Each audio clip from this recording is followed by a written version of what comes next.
সময় খরচ হতা নদীর মতোই বহমান।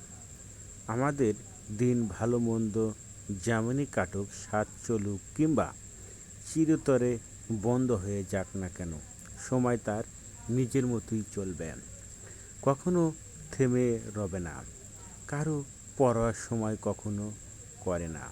হুম, একদমই নয়। এবার যেন ঝড়ের গতিতে জীবন থেকে একটা মাস কেটে গেছে, সব কিছুর মধ্যে দিয়ে নানান গল্পের বাহক জীবনীগুলো টেনে টুনে চলছে।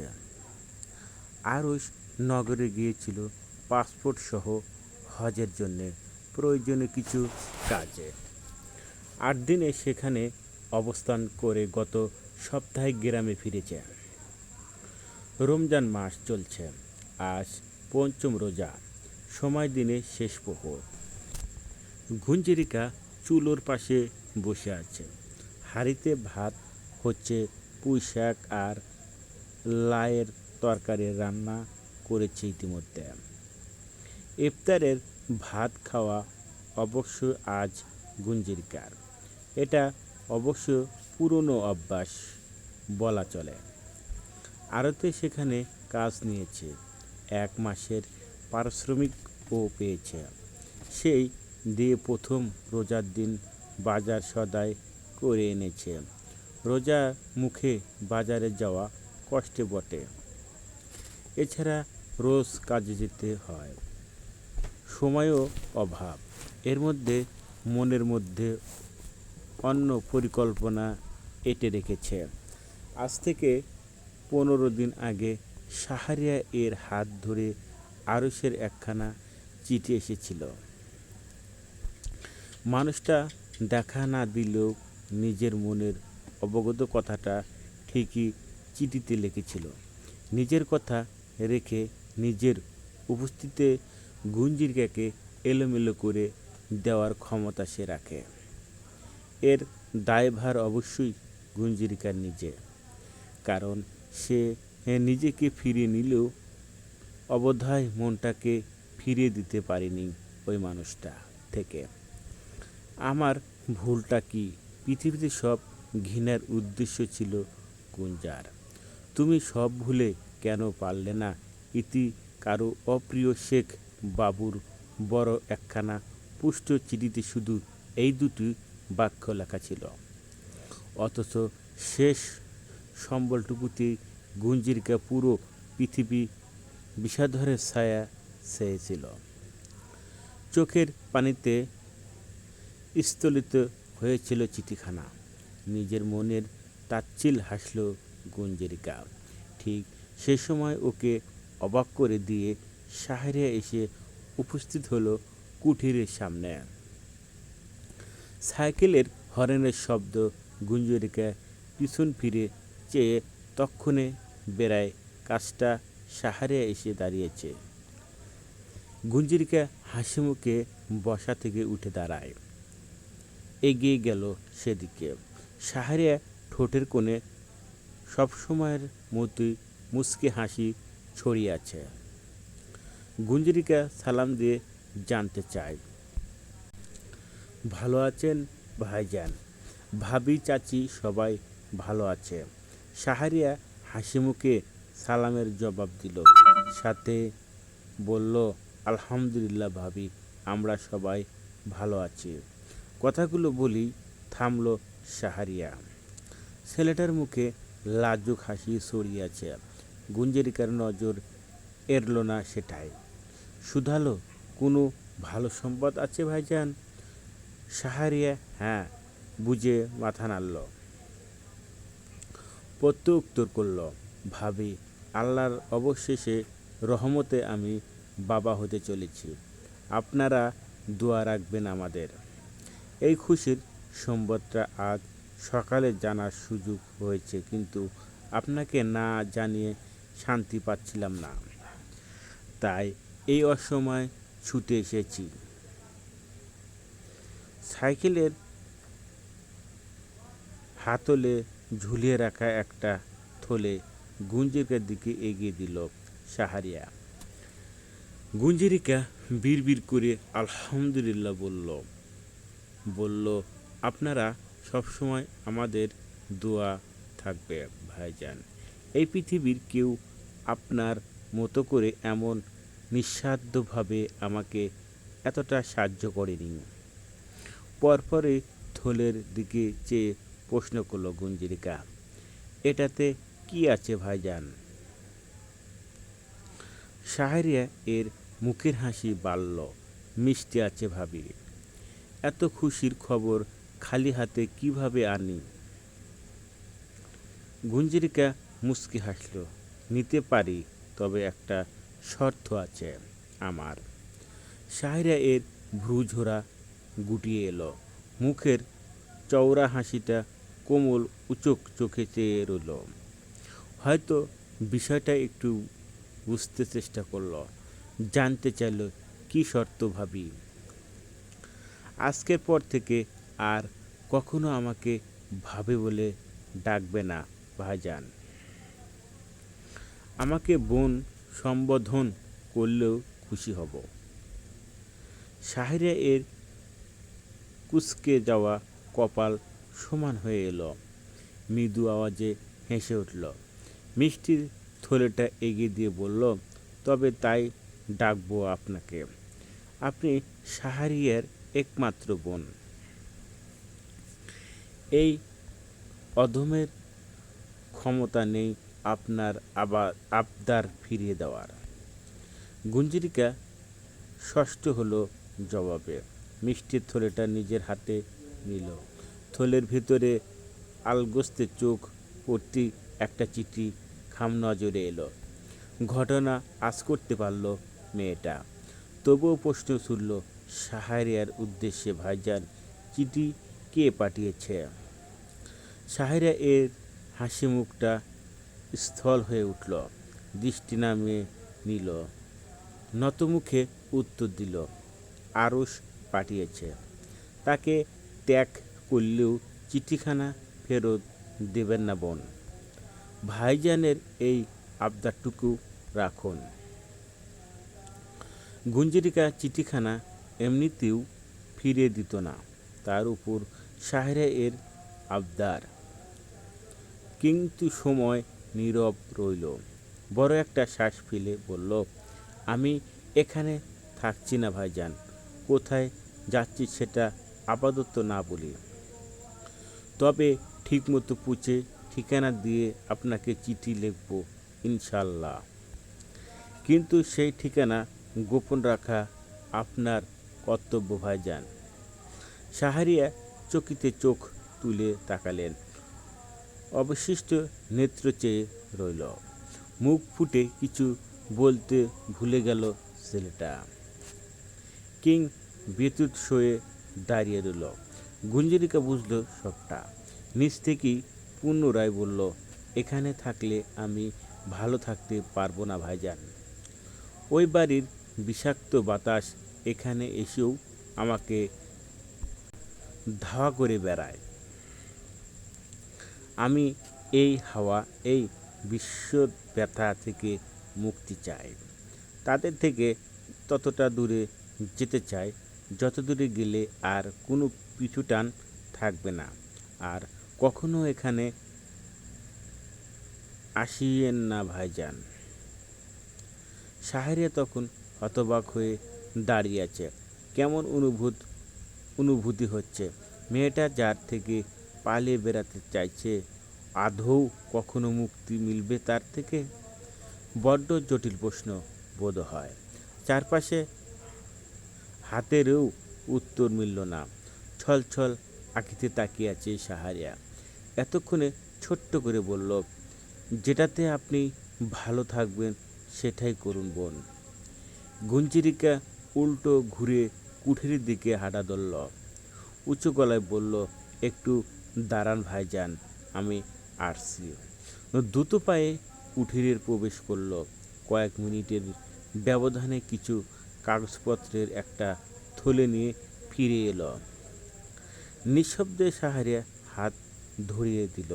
নিজ থেকেই বলতে শুরু করলো, এটা এই জমির কাগজপত্র ভাইজান। ওটার উপর লিখে দিয়েছি, এই জমি আমি আপনাকে দিয়েছি, এর বেশি কিছু করার সময় হাতে নেই আমার। এখন আপনার দায়িত্ব আমার মতো অভাগী গুঞ্জদের জন্য এখানে এই নদীর পাড়ে একটা আলাদা জগৎ বানিয়ে দেওয়া। এতটুকু এই অভাগীর জন্য, এই তুচ্ছ মানব বকুলের জন্যে করবেন ভাইজান। প্রত্যেক উত্তরে সাহেরা নিশ্চুপ রইল। সত্যি ছেলেটার সাধ্য হলো না ফিরিয়ে দেওয়ার। হাতে থাকা কাগজপত্রগুলো দিকে একদৃষ্টিতে তাকিয়ে রইল। বেশ খানিকটা সময় নিয়ে রয়ে সয়ে বলল, আপনি নিশ্চিত থাকুন, আমি আপনার কথা রাখব বোন। গুঞ্জিরকার গাল বেয়ে পানি গড়িয়ে পড়ল। খুশিতে নাকি এক পৃথিবীর সমান, দুঃখে কে জানে।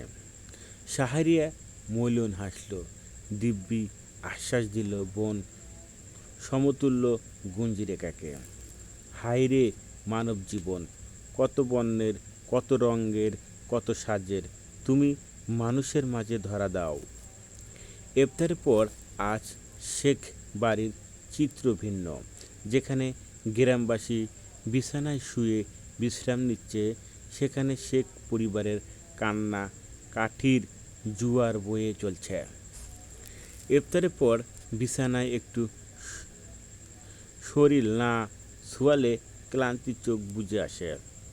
হাড় মাংস গড়া দেহটা আর সায় দেয় না। তারাবি এর নামাজ পড়া থাকে, কিন্তু আজ কারো সেই সুযোগ নেই। আয়শা শেখের অবস্থা ভালো না। রোকেয়া শেখ নিজেও এসে বসে আছেন শাশুড়ির কক্ষে।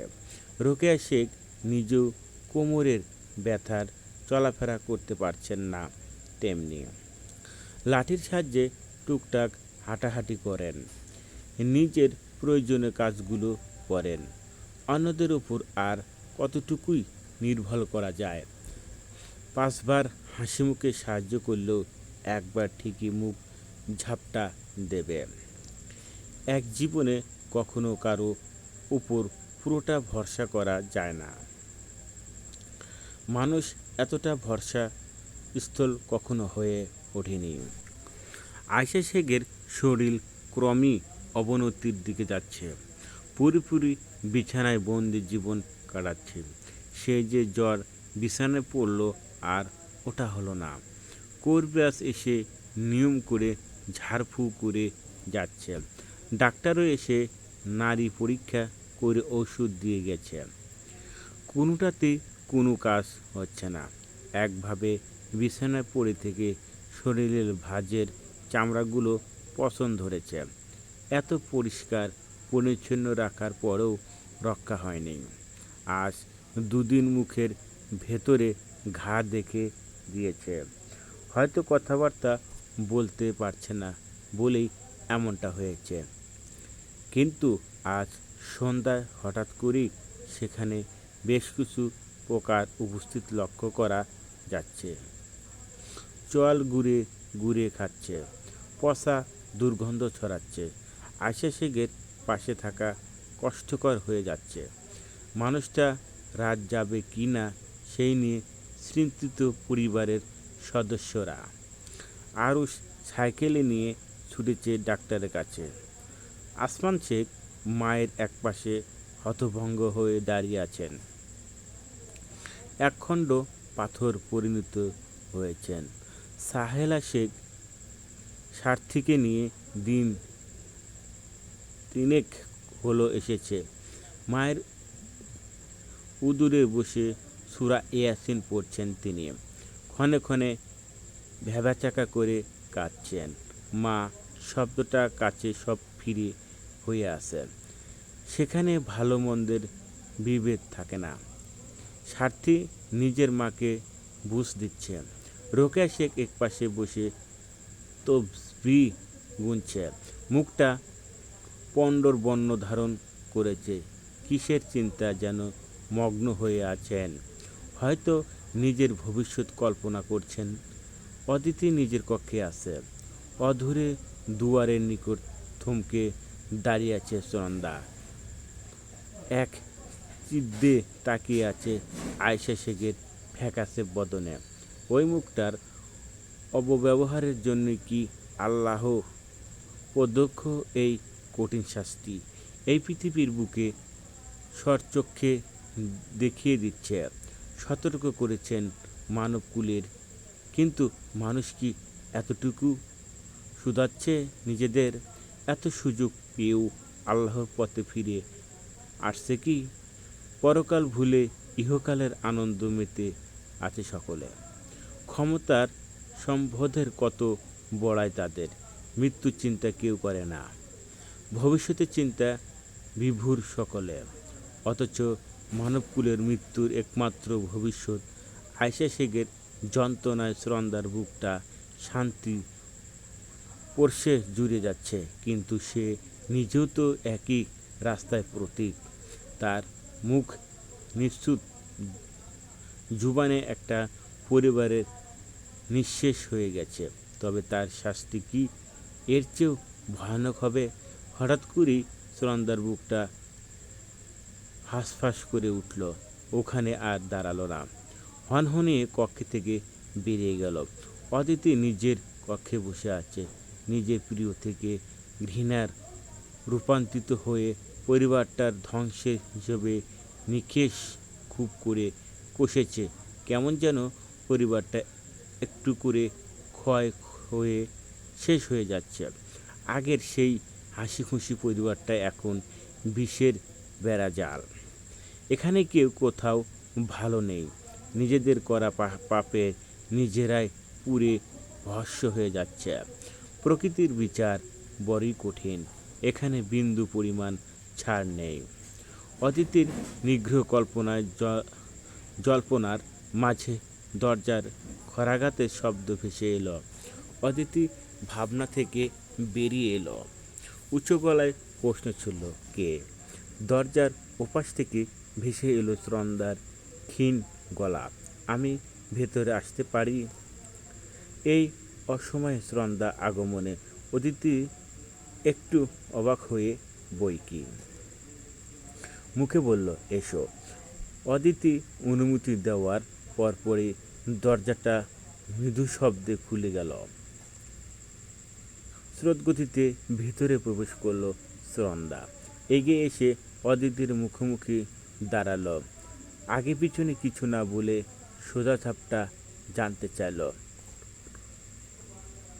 নবনীতার তালুকদারের সাথে তোমার দাদি আয়েশা শেখ কি করেছিল? অদিতি অনুরোধ মিথ্যে বলবে না। অদিতি কিছুক্ষণ ভ্রু কুঁচকে তাকিয়ে রইল সুনন্দার উদাসীহীন আনলে।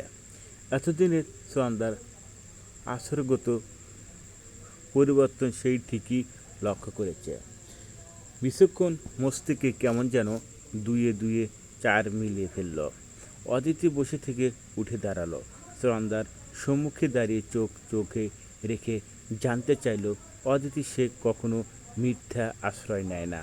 কিন্তু তুমি কে বলো তো ভাবি?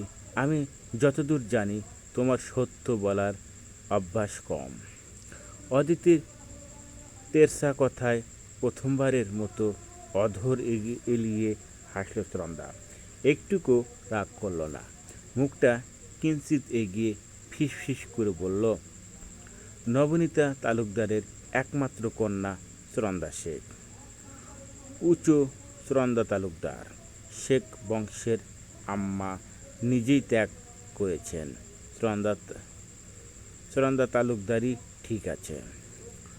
অদিতি ঠোঁট বাঁকিয়ে হাসল, আমার ধারণা সঠিক। তবে তোমার আচরণ চলাফেরা সবসময় নিজেদের মতো একটা তেজ খেয়াল করেছি আমি। বারান্দায় চলো, আজ তোমার সাথে আড্ডা দিই। ভিবন সময় হয়তো কিছুটা কেটে যাবে। কথাগুলো বলেই বারান্দায় দিকে অগ্রসর হলো অদিতি। ওর পিছু পিছু সুনন্দাও এগিয়ে গেল। প্রকৃতির বুকে শীতল হাওয়ার রাস্তব্য। আসমানে সরু এক টুকরো চাঁদের অতীত উকি ঝুঁকি দিচ্ছে।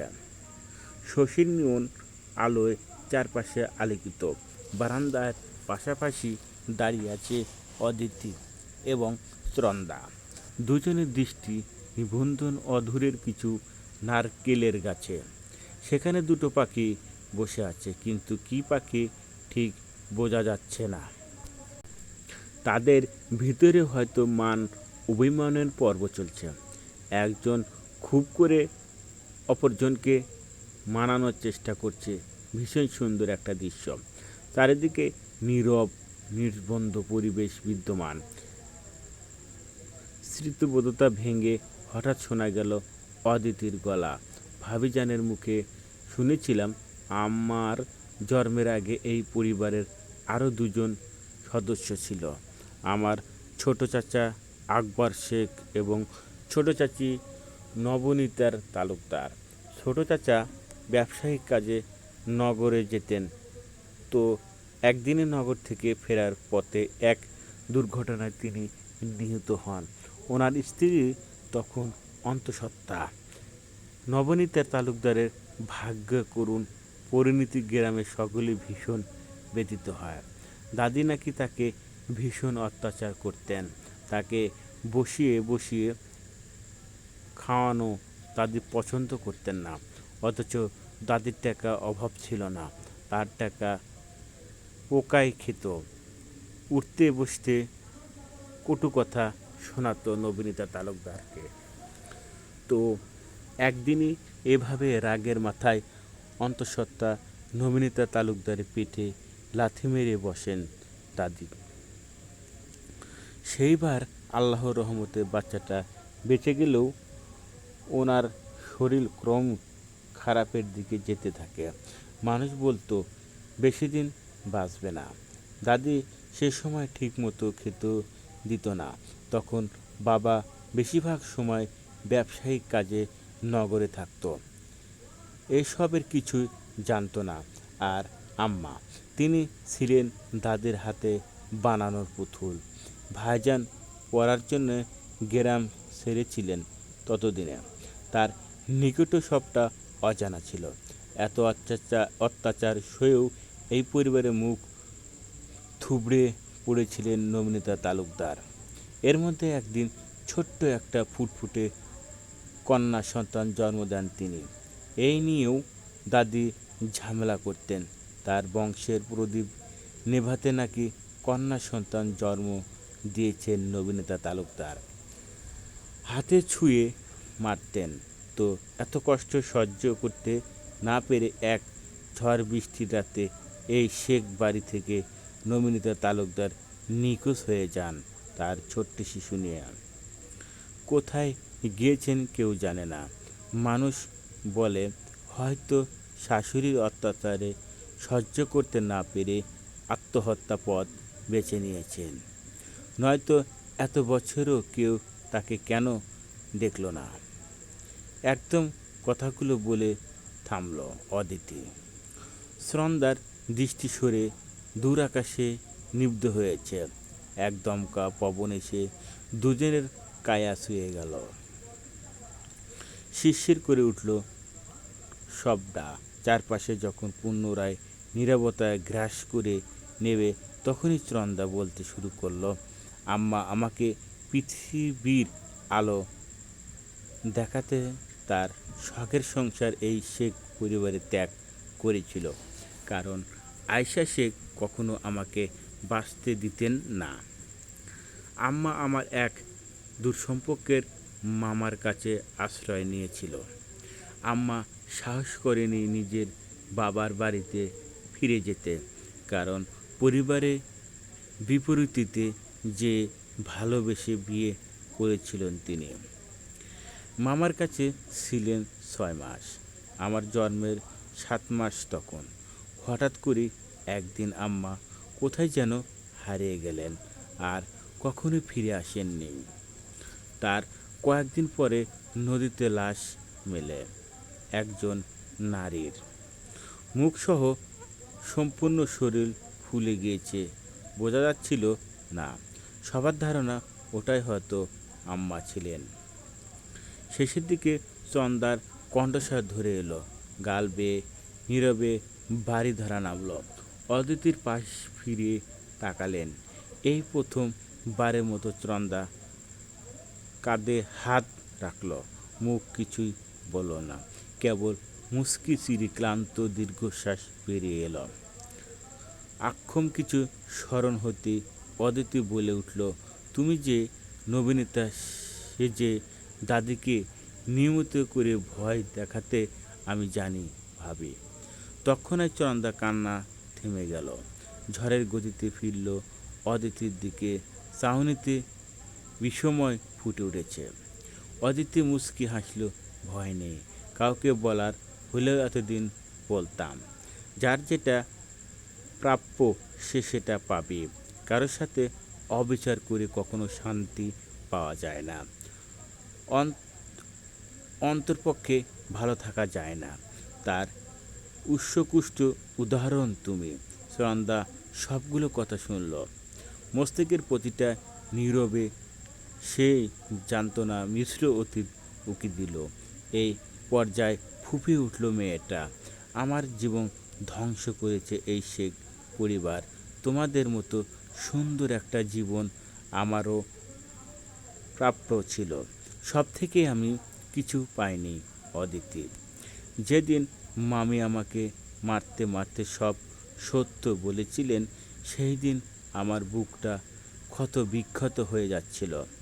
যেই আমি নিজেকে জাত পাতহীন ভাবতাম, সেই আমি একটা বিশ্বশালী পরিবারের সন্তান ছিলাম। এত অবহেলা, এত দুঃখ, এত অবিচার আমার প্রাপ্য ছিল না অদিতি। অতঃপর জেদ ধরে এই বাড়িতে আসা। মামা পেল বড় অঙ্কের টাকা, আর আমি পেলাম ক্ষণিকের মানসিক শান্তি। অদিতি আর কিছু বলল না। মনটা কেমন তিক্ত ছেয়ে গেল। একটা মানুষের হাত ধরে এই পরিবারের সবার জীবনে দুঃখের আগমন ঘটেছে, কারো ভালো থাকা হয়ে ওঠেনি। হঠাৎ কক্ষে আরও একজনের উপস্থিত অনুভব করতে দুজন পিছনে ফিরে দেখল। দুজনের চোখে পর্দায় ভাসমান ভীষণ পরিচিত একটি মুখ। তক্ষুনি দৃষ্টি তাক করা ওদের দিকে। পুরুষনালী চুয়াল সান্নিধ্য দেখাচ্ছে। অদিতি লিপ্ত রইল। অপরদিকে চন্দার মুখটা আত্মসুপ্ত একটুখানি হয়ে এলো। এখন কি এই বাড়ির শেষ আশ্রয়ও হারাতে হবে? কোথায় যাবে, কার কাছে যাবে? ওর তো নিজের বলতে কেউ নেই। এই সুবিশাল ধরণীতে পর্যবেক্ষণ ভাবল, যেখানে তার অধিকার আছে সেখান থেকে এক পাও নড়বে না। দুজনকে অবাক করে দিয়ে ভেসে এলো আরশ ও গুরুগম্ভীর পুরুষনালী কণ্ঠস্বর। সবার দাবার বোটের অবহেলিত গুটি হলো আরশ শেখ। জন্মদাত্রী বিষয়ের পাত্র হাতে নিয়ে নিজের মৃত্যুর ভয় দেখে দ্বিতীয় বিয়েতে রাজি করার প্রিয়তমা হাসি মুখে দ্বিতীয় বিয়ের অনুমতি দিল। একজন অসহায়ত্বের নাটক করে পিঠ পিছে ছুরি বসালো। দিন শেষে বোকা আরশ শেখ কেবল শূন্যর খাতায় পূর্ণতা পেল।